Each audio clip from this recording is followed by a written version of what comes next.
नमस्कार, India voice देख रहे हैं आप। मैं हूं आपके साथ पूजा झा। बुलेटिन की शुरुआत करेंगे बड़ी खबर के साथ। उत्तर प्रदेश में होने वाले नगर निकाय चुनाव को लेकर इलाहाबाद हाईकोर्ट की लखनऊ बेंच ने आज अपना अहम फैसला सुनाया। हाईकोर्ट ने बिना ओबीसी आरक्षण के नगर निकाय चुनाव कराने का फैसला किया है। कोर्ट ने कहा, जब ट्रिपल टेस्ट न हो तब तक ओबीसी आरक्षण नहीं होगा। सरकार या निर्वाचन आयोग बिना ओबीसी आरक्षण के चुनाव करवा सकता है। इलाहाबाद हाईकोर्ट की लखनऊ बेंच ने आज 70 पेजों का फैसला सुनाया है। अपने फैसले में हाईकोर्ट ने सरकार की तरफ से जारी ओबीसी आरक्षण को रद्द कर दिया है। ओबीसी के लिए आरक्षित सभी सीटें अब जनरल मानी जाएंगी, यानी कि अब यूपी में नगर निकाय चुनाव अधिसूचना जारी होने का रास्ता साफ हो गया है। वहीं इलाहाबाद हाईकोर्ट के फैसले के बाद अब सीएम योगी आदित्यनाथ ने ओबीसी आयोग का गठन किया है और फैसले के खिलाफ सुप्रीम कोर्ट जाने का निर्णय लिया है। तो यूपी निकाय चुनाव पर हाईकोर्ट ने आज अपना फैसला सुनाया है। इसी खबर पर ज्यादा अपडेट के लिए हमारे साथ प्रियम पाठक जुड़े हुए हैं लाइव। प्रियम, ओबीसी आरक्षण पर कोर्ट ने आज अपना फैसला सुनाया है और कहा है कि बिना आरक्षण के ही तत्काल निकाय चुनाव कराए जाएं। क्या कुछ अपडेट है? बिल्कुल, देखिए, लंबे समय से कोर्ट के अंदर चल रहे कानूनी नगर निकाय चुनाव को लेकर आज हाईकोर्ट की लखनऊ बेंच ने अपना जो फैसला है उसको सुनाया है और उसमें साफ तौर पर कहा गया है कि आरक्षण जो है उसको रद्द कर दिया गया है। जो सरकार ने अपनी आरक्षण सूची जारी करी थी उसमें जो ओबीसी को आरक्षण दिया गया था उसको रद्द कर दिया है और सरकार से कहा गया है कि या तो ट्रिपल टेस्ट फार्मूले के तहत पूरा आरक्षण जो है वो जारी किया जाए या फिर इन सभी सीटों को सामान्य घोषित करते हुए चुनाव जो है वो जल्द से जल्द कराए जाए। इसके अलावा कोर्ट की तरफ से जो अधिसूचना जारी करने पर स्टे लगा हुआ था उस स्टे को भी हटा लिया है। हालांकि अब सरकार की तरफ से जो है जरूर इस बात को कहा गया है, मुख्यमंत्री योगी आदित्यनाथ की तरफ से कहा गया है कि वो ट्रिपल टेस्ट को लेकर जो है वो आयोग का गठन करेंगे और उसके बाद में आरक्षण सूची जो है वो जारी की जाएगी। वहीं दूसरी तरफ अगर आप देखें तो एक बात ये भी कही गई है कि अगर इस मामले में नहीं होती है पूरी बात तो सरकार जो है वो सुप्रीम कोर्ट का भी यानी कि सर्वोच्च न्यायालय का भी रुख जो है वो अपना सकती है। सभी विधिक जो परामर्श है वो लिया जा रहा है, रास्तों को देखा जा रहा है। सरकार या तो ट्रिपल टेस्ट के थ्रू जो है जो पूरा एक फॉर्मूला है आयोग का गठन करके ट्रिपल टेस्ट जो है उसके तहत जो है वो आरक्षण की सूची जारी करी जाएगी या फिर सुप्रीम कोर्ट के में इस हाईकोर्ट के आदेश को जो है वो चैलेंज किया जाएगा। तो कहीं ना कहीं अभी फिलहाल कह सकते हैं साफ तौर पर जो निकाय चुनाव है वो उत्तर प्रदेश में टलते हुए नजर आ रहे हैं और माना जा रहा है इन दोनों ही कंडीशन में तकरीबन 2 से 3 महीने का वक्त जो है वो लगेगा और जो निकाय चुनाव है वो 2 से 3 महीने बाद होंगे। बिल्कुल प्रियम, यहाँ पर निकाय चुनाव एक बार फिर से टलने की स्थिति में नजर आ रहे हैं। इलाहाबाद हाईकोर्ट के इस फैसले के बाद सीएम योगी आदित्यनाथ ने ओबीसी आयोग का गठन कर दिया है। फैसले के खिलाफ सुप्रीम कोर्ट जाने का निर्णय लिया है योगी सरकार ने। तो ऐसे में प्रदेश में निकाय चुनाव के जो हालात है, स्थिति है, वो कब तक के लिए टलती नजर आ रही है? देखिए, अगर दोनों ही कंडीशन में बात करें, जो आयोग का गठन किया गया है आयोग होगा वो ट्रिपल टेस्ट का जो एक मानक तय किया गया है सुप्रीम कोर्ट की तरफ से उसके आधार पर अगर आरक्षण की सूची पुनः जारी की जाती है तो यानी कि सभी सीटों के आरक्षण को लेकर फिर से उसका परीक्षण करना होगा, सर्वे रिपोर्ट क्या है, इन सभी चीजों को देखना होगा। तो तकरीबन उसमें भी 1 से 2 महीने का वक्त कम से कम जो है वो जरूर लगता हुआ दिखाई देगा। और अगर वही बात करें दूसरी तरफ सुप्रीम कोर्ट जाती है तो फिर कोर्ट में जाने के बाद तो उसमें भी एक लेंथी प्रोसीजर होगा और उसमें भी माना जा रहा है कि समय जो है वो अधिक लगेगा। तो अभी जो कयास लगाए जा रहे थे कि तुरंत में जो है वो निकाय चुनाव हो सकते हैं उत्तर प्रदेश के अंदर, हालांकि हाईकोर्ट ने जरूर इस बात को कहा है कि तुरंत चुनाव कराए जाए। तो इन सभी चीजों को देखना होगा, सरकार आगे क्या कुछ अपनी तरफ से इसमें पूरा प्लान करती है, क्या कुछ इसमें कार्रवाई की जाती है। हालांकि सरकार का कहना है कि ओबीसी आरक्षण को खत्म नहीं किया जाएगा और ओबीसी आरक्षण जो है यानी कि पिछड़े वर्ग का जो आरक्षण है वो सभी को साथ में लेकर चला जाएगा और जो आरक्षण की भूमिका बनी है उसको पूरा किया जाएगा। और जिस तरीके से सरकार ने अभी जो अपनी सूची जारी करी थी उसमें भी आरक्षण का विशेष तौर पर ध्यान रखा गया था और आगे भी जो सरकार हर वो कानूनी पहलू के तहत जो है वो देखेगी कि पिछड़े वर्ग के लोगों को भी आरक्षण मिले। बिल्कुल, हाईकोर्ट ने अपने फैसले में ये भी साफ कर दिया कि सरकार की तरफ से जारी जो ओबीसी आरक्षण था वो रद्द कर दिया जाए और अब जो ओबीसी के लिए आरक्षित सभी सीटें थी वो अब जनरल मानी जाएंगी।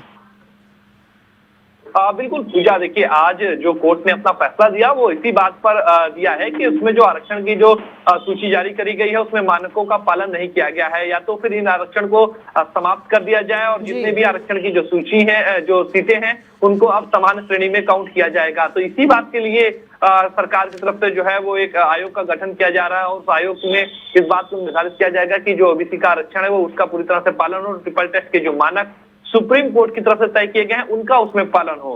तो इन सभी चीजों को लेकर जो सरकार की तरफ से तैयारियां हैं वो इस बात की ओर इशारा कर रहे हैं कि सरकार चाहती है कि ओबीसी को आरक्षण पूरी तरह से मिले, और इसीलिए जो चुनाव है फिलहाल वो अभी निकाय चुनाव जो है उत्तर प्रदेश के अंदर टलते हुए नजर आ रहे हैं।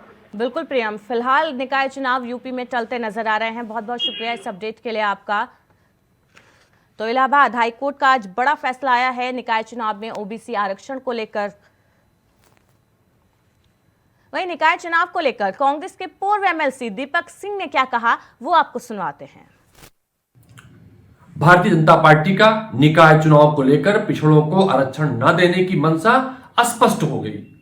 जिस तरह से मध्य प्रदेश में हाईकोर्ट का फैसला आया था, हमारे संविधान के जो संशोधन हुए हैं उनमें स्पष्ट है बिना आयोग बनाए बैकवर्डों को आरक्षण नहीं दे सकता।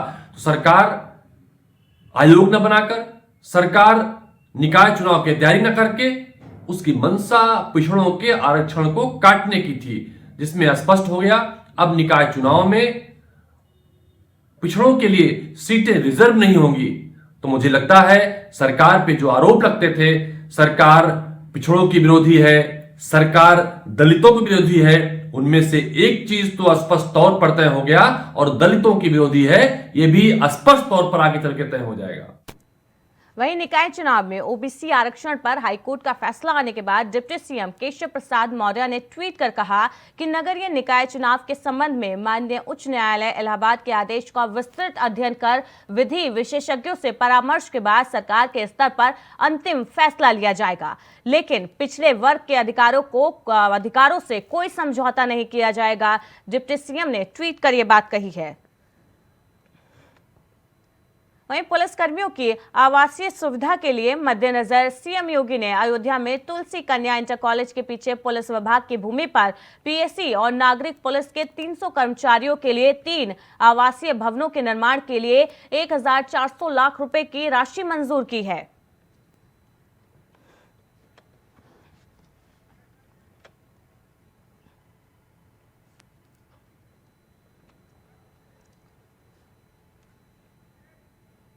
कांग्रेस के national media coordinator Anshu Awasthi ने बीजेपी पर जमकर निशाना साधा और क्या कुछ कहा वो आप सुनिए।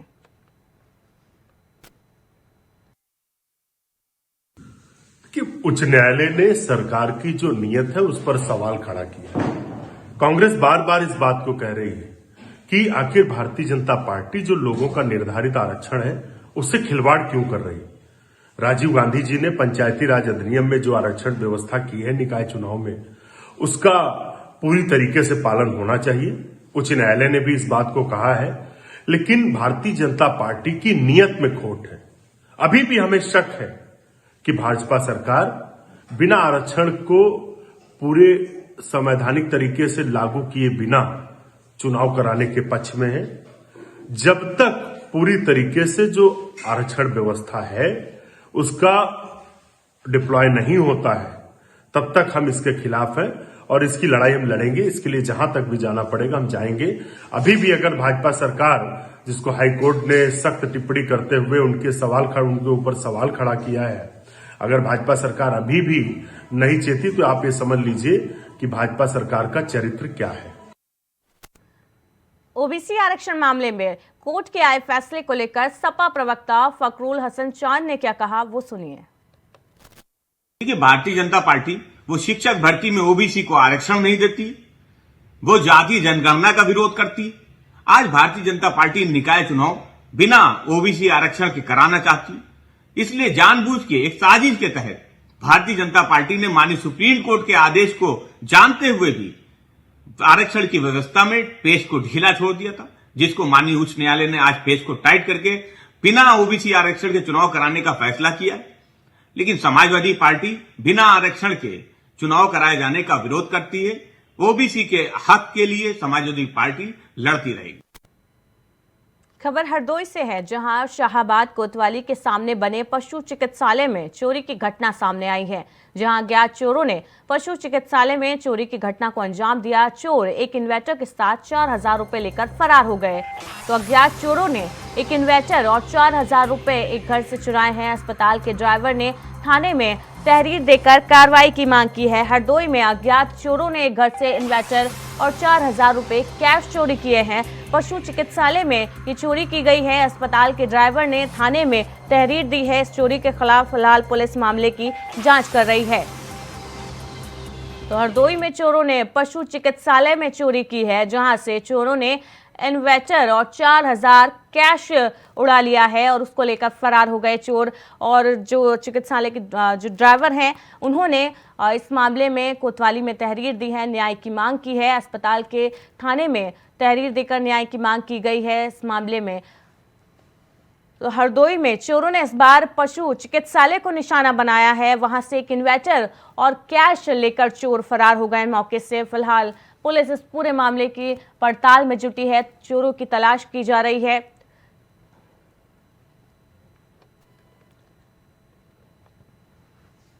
तो हरदोई के कोतवाली शाहाबाद इलाके का ये मामला है, जहां पर एक पशु चिकित्सालय में चोरी की घटना सामने आई है। इसी खबर पर ज्यादा अपडेट के लिए हमारे साथ हमारे संवाददाता आनंद त्रिवेदी जुड़े हुए हैं। आनंद, एक पशु चिकित्सालय को इस बार चोरों ने अपना निशाना बनाया है। बताया जा रहा है कि वहां से एक इन्वर्टर और 4000 रुपए कैश चुराकर वो लोग फरार हो गए हैं। जी, आपको बिल्कुल बता दें, ये हरदोई के शाहाबाद कोतवाली क्षेत्र का मामला है, जो कि कोतवाली से चंद कदम की दूरी पर पशु चिकित्सालय है, जहां पर देर रात चोरों ने उसको निशाना बनाया है। वहीं पे इन्वर्टर लगा हुआ था और 4000 नकदी, जो कि सरकारी फीस थी, वो वहां रखी हुई थी। तो चोरों ने वहां ताला तोड़कर वहां से चुरा कर लेके चले गए हैं। लेकिन जब आपको बता दें कि जब सुबह वहां पे डॉक्टर और कंपाउंडर जब मौके पर पहुंचे हैं, तो उन्होंने ताला टूटा हुआ देखा। उन्होंने तत्काल प्रभाव से पुलिस को सूचना दी। जब पुलिस मौके पर पहुंची, पुलिस ने जांच पड़ताल कर कार्रवाई करना शुरू कर दिया है। लेकिन फिलहाल आपको बता दें, एक बहुत बड़ा सवाल यहाँ पुलिस पर उठ रहा है कि हरदोई में थाने से चंद कदम की दूरी पर जो पशु चिकित्सालय है, वहां पे चोर धावा बोल रहे हैं, लेकिन कहीं ना कहीं पुलिस का गश्त न होने के कारण ये चोरी की घटना को अंजाम दिया गया है। बिल्कुल आनंद, कहीं ना कहीं पुलिस की भी एक बड़ी लापरवाही यहाँ पर दिखाई दे रही है कि थाने से चंद कदम की दूरी पर बने चिकित्सालय में चोरों द्वारा इस तरह चोरी की वारदात की गई। क्या वहां पर कोई सीसीटीवी कैमरा नहीं लगा था जिससे कि चोरों की पहचान हो सके? पुलिस आरोपियों को तलाश करने के लिए क्या कुछ कर रही है? देखिए, आपको बता रहे हैं, जब हमारी इस पे एडिशनल एसपी दुर्गेश कुमार सिंह से बात हुई, तो उन्होंने बताया है जो आसपास सीसीटीवी कैमरे लगे हुए हैं उनको खंगाला जा रहा है। अभी आपको बता दें, कल के दिन भी एक चोरी हुई थी यही देहात कोतवाली क्षेत्र में, मोहलिया शिवपालपुर में। वहां पर भी इसी तरीके से एक जनरल स्टोर को भी चोरों ने निशाना बनाया था। जी आनंद, बहुत बहुत शुक्रिया इस अपडेट के लिए आपका।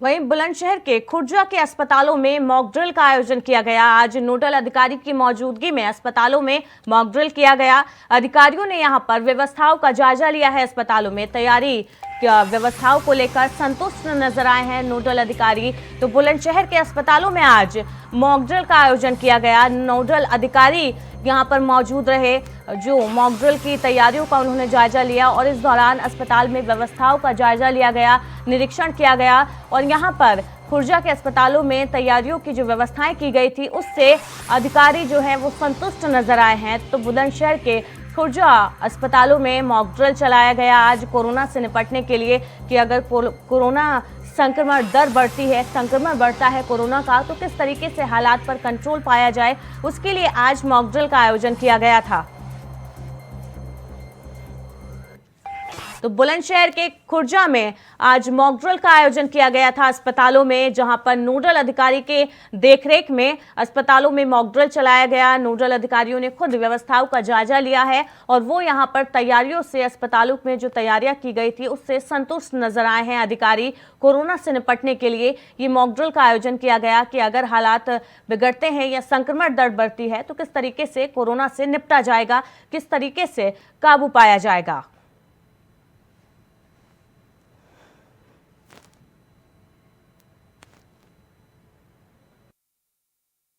इसी खबर पर ज्यादा अपडेट के लिए हमारे साथ वरुण शर्मा जुड़े हुए हैं, हमारे संवाददाता। वरुण, खुर्जा के अस्पतालों में आज मॉक ड्रिल अभियान चलाया गया, क्या कुछ कार्यक्रम रहा इस दौरान? तो मैं आपको बता दूं, लगातार जो कोरोना की नई लहर के खतरा जताया जा रहा है, देखा जा रहा है, जिसको लेकर आज प्रदेश भर में मॉक ड्रिल किया गया है कोविड अस्पतालों में। तो यहाँ बुलंदशहर में जो L2 कोविड अस्पताल बुलंद करके खुर्जा में है, जिसको जटिया अस्पताल के नाम से जाना जाता है। ये कोविड अस्पताल बना हुआ है जी। यहाँ पर आज जो कोरोना से बचाव के लिए किस तरीके से मरीजों को लाया जाए, किस तरीके से उनको स्वास्थ्य सेवा दी जाए, जिसके चलते आज यहाँ मॉकड्रिल किया गया था। मॉकड्रिल के दौरान यहाँ पर जो नोडल अधिकारी थे वो भी मौजूद थे। जो नोडल अधिकारी हैं उनका कहना है कि खुर्जा की जो व्यवस्था है वो ठीक बताई गई है, क्योंकि यहाँ पे जो बेडों की जो मात्रा है पर्याप्त है। और साथ ही सबसे बड़ी जो दिक्कत आती है कोरोना काल में ऑक्सीजन की जो दिक्कत आती है, उसको लेकर जो खुर्जा का कोविड अस्पताल है वहां पर बाकायदा एक बिल्कुल वरुण, यहाँ पर जो नोडल अधिकारी हैं वो यहाँ पर अस्पतालों में व्यवस्थाओं से संतुष्ट नजर आए हैं। बहुत बहुत शुक्रिया इस अपडेट के लिए आपका।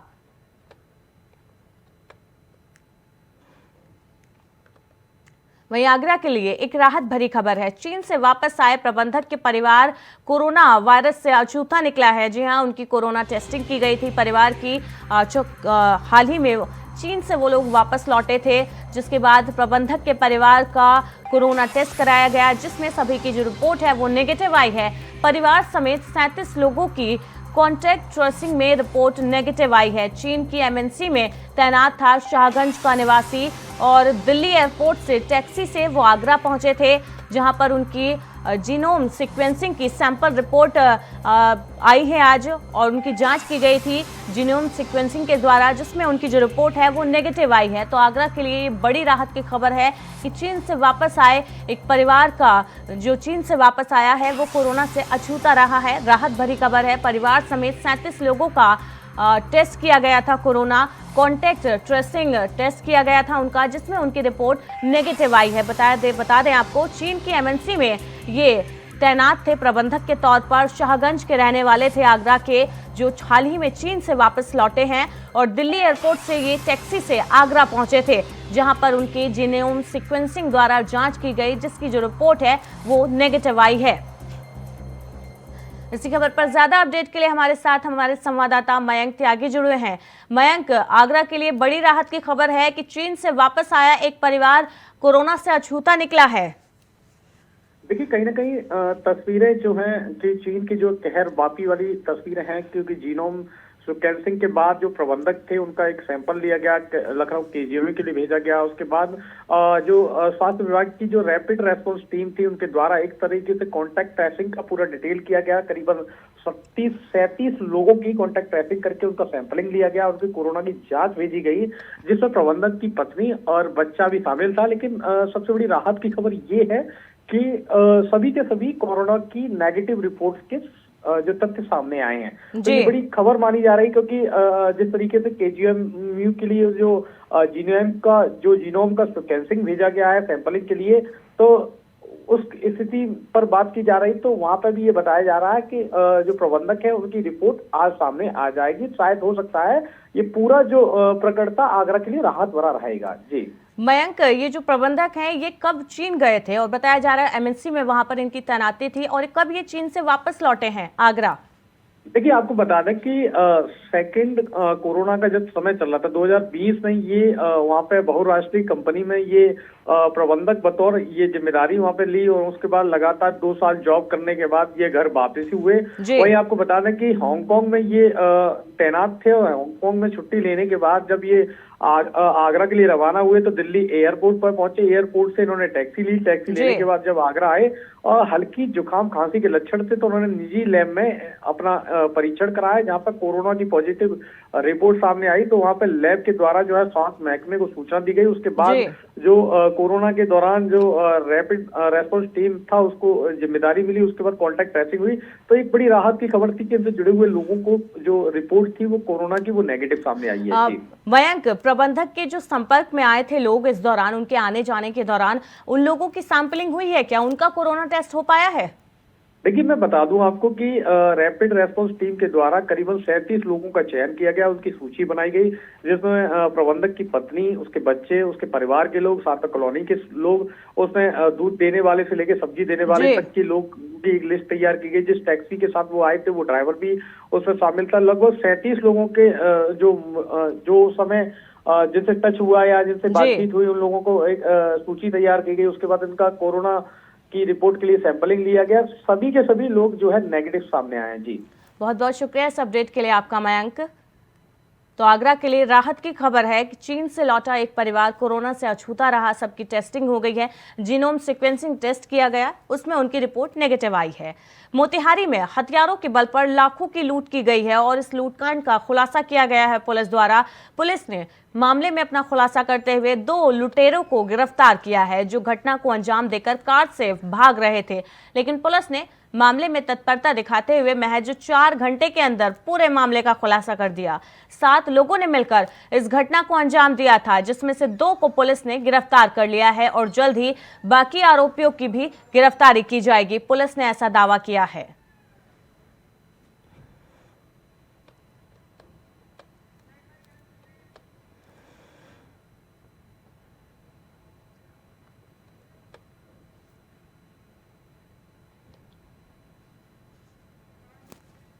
मथुरा में सरकार के आदेश पर आज मॉक ड्रिल चलाया गया। जी हां, मॉक ड्रिल अभियान चलाया गया। मथुरा के सभी अस्पतालों में लखनऊ से आए डॉक्टर चंद्रशेखर इस मॉक ड्रिल में शामिल हुए हैं और स्वास्थ्य व्यवस्थाओं की बारीकी से परख की, जांच की। कोविड संबंधित वार्ड जो थे बनाए गए थे उनका जायजा लिया है डॉक्टर्स ने।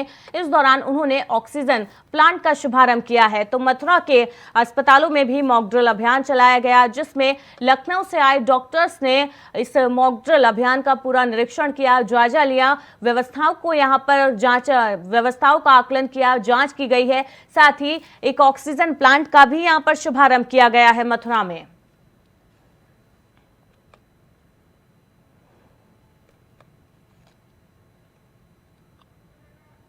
तो मथुरा के अस्पतालों में आज मॉक ड्रिल अभियान चलाया गया है। बता दें आपको, आज देश भर के अस्पतालों में मॉक ड्रिल अभियान चलाया गया है। केंद्रीय स्वास्थ्य मंत्री ने सभी को आदेश दिए थे कि मॉक ड्रिल का अभियान सभी राज्यों के अस्पतालों में चलाया जाए, जिसके तहत आज कोरोना की स्थिति से निपटने के लिए और अपनी तैयारियों के आकलन के लिए, जांच के लिए, परीक्षण के लिए मॉक ड्रिल अभियान चलाया गया। इसी कड़ी में मथुरा के अस्पतालों में भी मॉक ड्रिल अभियान चलाया गया, जिसमें लखनऊ से आए डॉक्टर चंद्रशेखर इन मॉक ड्रिल में शामिल हुए, जहां पर उन्होंने स्वास्थ्य व्यवस्थाओं की बारीकी से परख करते हुए कोविड संबंधित वार्ड जो बनाए गए थे उनका जायजा लिया। इस दौरान उन्होंने एक ऑक्सीजन प्लांट का भी शुभारंभ किया है। तो मथुरा के जिले में मॉक ड्रिल अभियान चलाया गया है, जहां पर लखनऊ से आए डॉक्टर चंद्रशेखर वो मॉक ड्रिल अभियान का हिस्सा बने। उन्होंने बारीकियों से जो वार्ड बनाए गए थे कोरोना वार्ड, उनका निरीक्षण किया है, व्यवस्थाओं का आकलन किया, जांच की, परीक्षण किया है। साथ ही जो कमी उनको देखने को मिली है उसको दुरुस्त करने के निर्देश दिए गए हैं। बुलेटिन में फिलहाल इतना ही। लगातार खबरों के लिए देखते रहिए इंडिया वॉइस।